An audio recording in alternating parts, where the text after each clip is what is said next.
I've just wrapped up 10 straight days of using the Nintendo Switch 2 as my primary gaming device.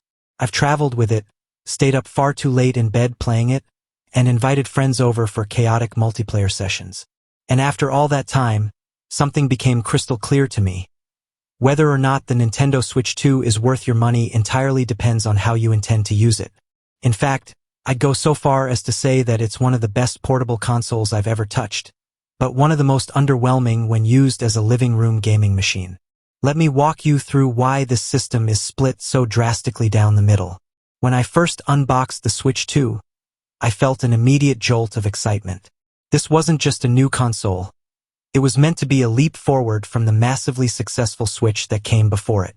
I kicked things off by disconnecting my original Switch, swapping out the dock, and installing the new charger setup for my Joy-Con controllers.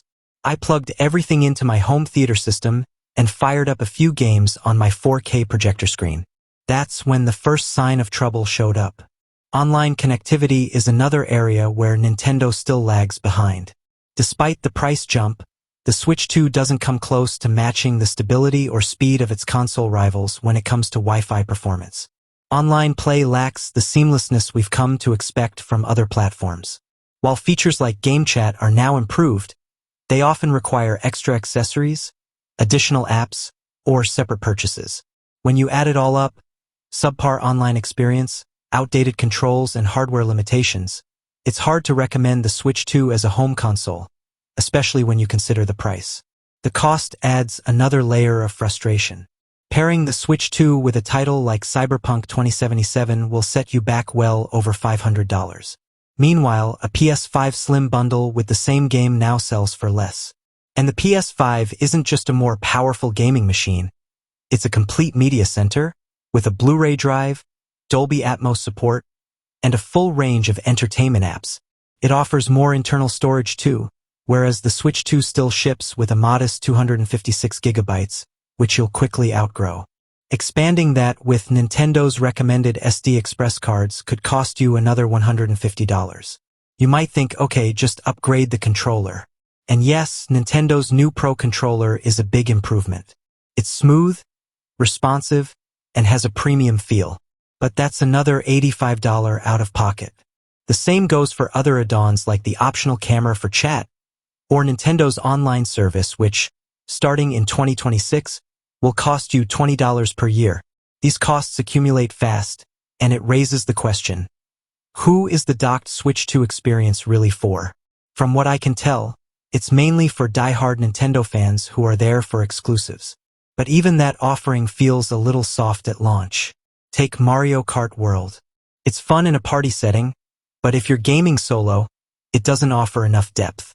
Sure, the knockout tournament mode had me and my friends yelling at the screen, but outside of that, the content felt thin. I was expecting a massive open-world twist to this legendary franchise, and instead got a casual roaming space dressed up with digital collectibles. Mario Party made its return too, but again, these are experiences best shared with others in the room. They're great in groups, but lack staying power for solo players. The real heavy hitters in the lineup are the remastered Zelda games from the original Switch. These titles remain brilliant, and the graphical touch-up makes them feel fresh again. Still, if you were already a Switch owner, there's a good chance you've played them before, maybe even to completion. But here's where things take a turn. Despite all my complaints about the docked experience, once I started using the Switch 2 exclusively in handheld mode, everything changed. In your hands, this machine becomes something special. Not because it suddenly gets more powerful, but because the compromises it makes are suddenly more acceptable, even expected. On a handheld, you don't need PS5 graphics. You don't expect Dolby Atmos sound. You're not looking for that full-blown living room immersion. What you want is quick access, portability, and the freedom to game on your terms. And this is where the Switch 2 excels. It threads a needle that very few handhelds have managed to do successfully. Steam Decks are heavier, bulkier, and louder. Windows-based handhelds feel awkward and kill your battery in no time.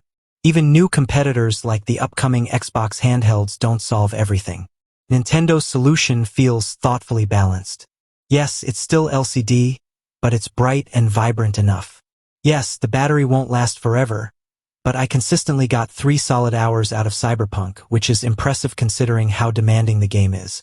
But most importantly, it runs these titles with a level of optimization that handheld competitors can't match. The hardware and software are working in harmony here. You don't have to fiddle with settings or tweak graphics. The experience is tuned to just work, and it does.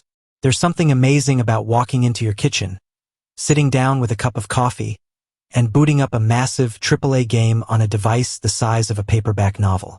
No fans screaming, no frame rate drops, no awkward UI. It's all right there, ready to go. And while the visuals might not be perfect, they're more than good enough for a screen of this size. I also need to shout out the audio. The speakers on this thing are shockingly good for such a small device. The stereo separation is solid, and it often feels like sound is coming from outside the device. The triggers and buttons, while not elite, are improved from last generation. And there's something undeniably fun about the modular nature of the system. I found myself popping off Joy-Cons just because I could. There's a tactile joy in it.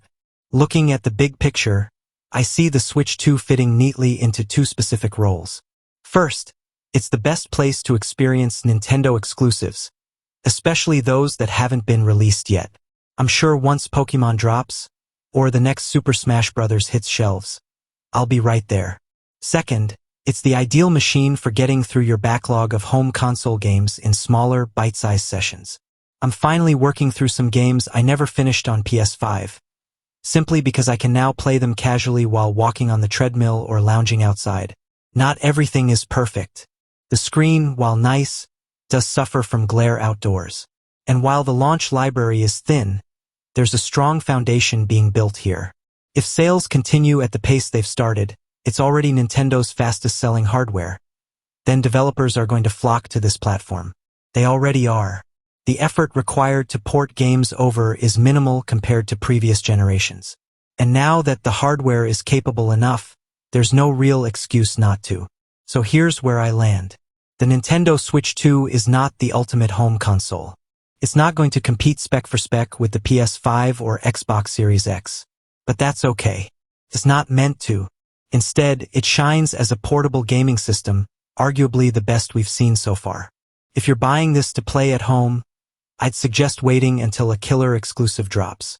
But if you're planning to take your gaming on the go, this might just be the best option available today.